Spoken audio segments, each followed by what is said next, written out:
Welcome back to our channel, My Bio Notes. So in this video, we'll see about the lac-operon. So molecular basis of inheritance la அந்த topic கீழே regulation of gene எக்ஸ்பிரஷனில் வந்து lac-operon இருக்கு.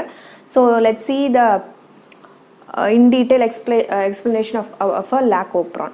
So வீடியோக்குள்ளே போகிறதுக்கு முன்னாடி சேனலை subscribe பண்ணாதவங்க please subscribe the channel and also like பண்ணுங்கள் வீடியோவை உங்களுக்கு பிடிச்சிருந்தா and click the bell button for more updates of the videos and also please leave a comment in the comment section. So இப்போ நம்ம வீடியோக்குள்ளே போகலாம். So lac-operon. So lac here refers to lactose and operon na அது ஒரு structural arrangement that you find in bacteriaல பார்க்குற ஒரு structural arrangement. genes அந்த மாதிரி அரேஞ்ச் ஆகிருக்கும், அதை நம்ம ஓப்பரான்னு சொல்கிறோம். ஸோ இந்த கான்செப்ட் ஆஃப் lac-operon யார் ஃபஸ்ட்டு எலுசிடேட் பண்ணா, யார் வந்து இதை தெளிவாக எக்ஸ்பிளைன் பண்ணது யார் ரெண்டு பேர் அப்படின்னா Francis Jacob and Jacques Monod. So இவங்க ரெண்டு பேர் தான் first they elucidated or explained the concept of lac-operon. So one was a biochemist and one was a geneticist. And so what is a operon? So operon na enna, they are polycistronic structural gene. So நான் முன்னாடியே சொன்ன மாதிரி it is an arrangement which is found in the bacterial cell. Polycistronic na என்ன, polyனா many, cistronic na ஒரு mRNA வந்து ஸ்ட்ரக்சரில் you find many genes coding for a peptide. ஒரு polypeptide ஒரு ப்ரோட்டீனுக்கு கோட் பண்ணிட்டு இருக்கும். ஒரு அரேஞ்ச்மெண்ட்லேயே you find many genes coding for the proteins. அதுக்கு காமனாக ஒரு ப்ரொமோட்டர் இருக்கும், ஒரு ஆப்ரேட்டர் இருக்கும். ஸோ அதை தான் நம்ம வந்து என்ன சொல்கிறோம், ஆப்பரான் அப்படின்னு சொல்கிறோம். So if you see in detail explanation about lac-operon பார்த்தோன்னா ஓப்பரான்னா யூ வில் அண்டர்ஸ்டாண்ட். ஸோ இது வந்து ஹேஸ் அ, நான் சொன்ன மாதிரி common promoter and regulatory jeans இருக்கும் இதில்.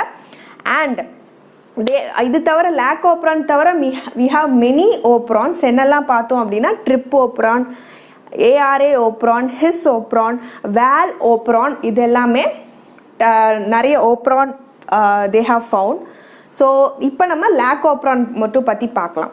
ஸோ இது மெயினாக வந்து ஜீன் ரெகுலேஷனுக்கு ஒரு எக்ஸாம்பிள். எப்படி ஒரு ஜீன் வந்து அதோட எக்ஸ்ப்ரெஷன் வந்து ரெகுலேட் ஆகுது ஒரு பாக்டீரியல் செல்ல அப்படின்னு. ஸோ இப்போ இந்த ஓப்பரான் இதை பொறுத்த வரைக்கும் lactose, so it is a disaccharide made of glucose and galactose. So இதுதான் வந்து இன்டியூசரை ஆக்ட் பண்ணுது. ஸோ இன்டியூசர் அண்ட் இதில் ஒரு ஐ ஜீன் இருக்குது. ஸோ ஐ ஜீன்னா it is an inhibitor gene.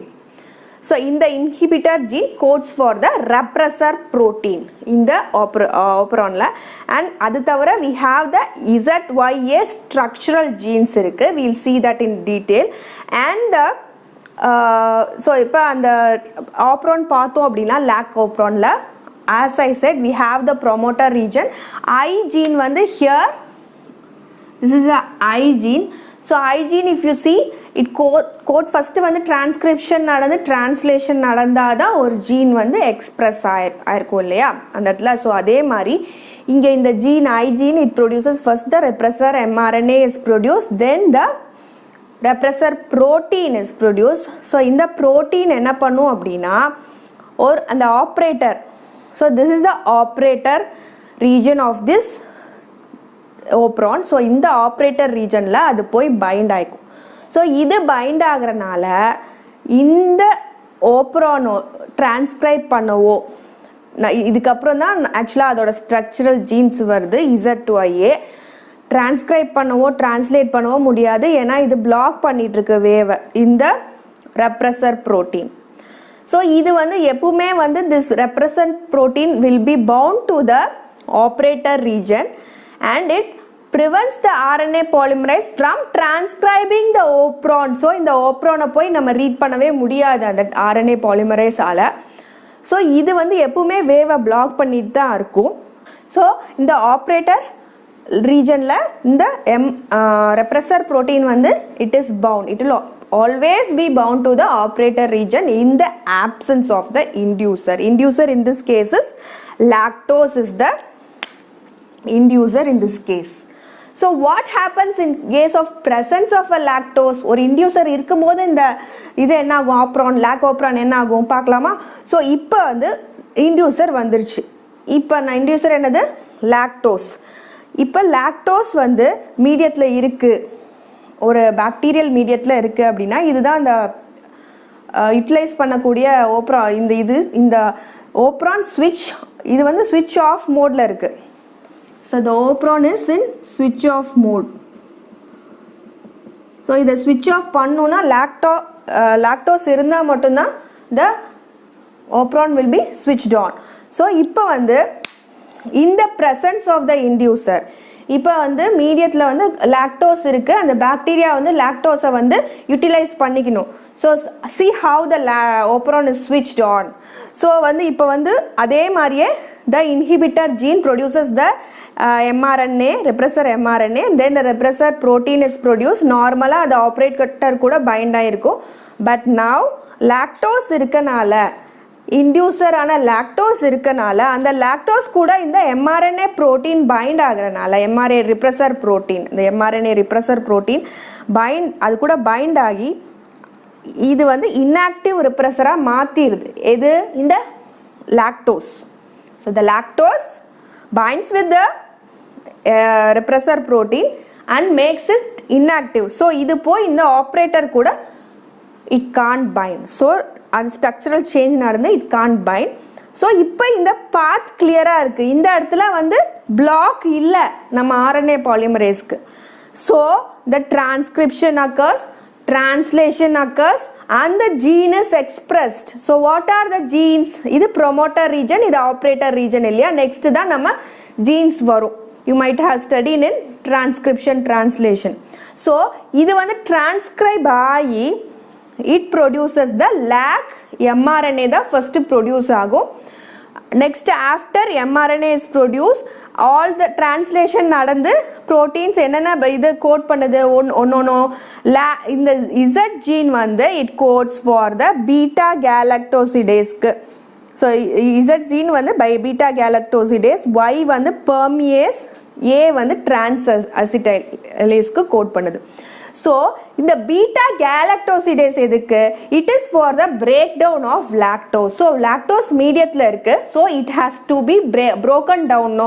So லாக்டோஸை இந்த என்சைம் மூலமாக தான் கேலக்டோஸ் குளுக்கோஸாக வந்து பிரேக் டவுன் பண்ணும் ஒரு பாக்டீரியா ஃபார் இட்ஸ் யூட்டிலைசேஷன், அதோட யூட்டிலைசேஷனுக்கு. Permease, so cell membrane of the bacterial செல்லை வந்து பெர்மியபிலிட்டி இன்க்ரீஸ் பண்ணி கொடுக்கும் இந்த என்சைம்.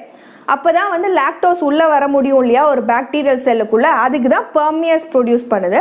ஸோ டிரான்ஸ்அசிட்டிலேஸ், இந்த மூணுமே they are for the lactose utilization and மெட்டபாலிசம்க்கு தான். ஸோ இந்த மூணு இதுவும் வந்து ப்ரொடியூஸ் ஸ்விட்ச் ஆன் ஆன பின்னாடி, இந்த ஆப்ரான் ஸ்விட்ச் ஆன் ஆன பின்னாடி they are produced for the lactose utilisation. So இங்கே வந்து லாக்டோஸ் வந்து அது வந்து ஒரு சப்ஸ்ட்ரேட் இல்லையா, அதுவே அதோட பிரேக் டவுனுக்கு இந்த என்சைம் ப்ரொடியூஸ் பண்ணிக்குது, இந்த ஆப்ரானை ஸ்விட்ச் ஆன் பண்ணின்னு சொல்லலாம். அண்ட் அனதர் திங் வந்து என்ன சொல்லலாம் அப்படின்னா, இந்த லாக் ஓப்ரானை பொறுத்த வரைக்கும் இது வந்து ஒரு negative regulation of the lac operon by repressor. இது எப்படி ரெகுலேட் பண்ணுது, அதை நம்ம எப்படி சொல்லலாம் அப்படின்னா, it is by negative regulation. ஏன்னா இது பிளாக் பண்ணிடுது போய் தேர் இஸ் அ நெகட்டிவ், அதாவது நடக்கலை அங்கே டிரான்ஸ்கிரிப்ஷன் டிரான்ஸ்லேஷன் நடக்கலை. So it is a negative regulation.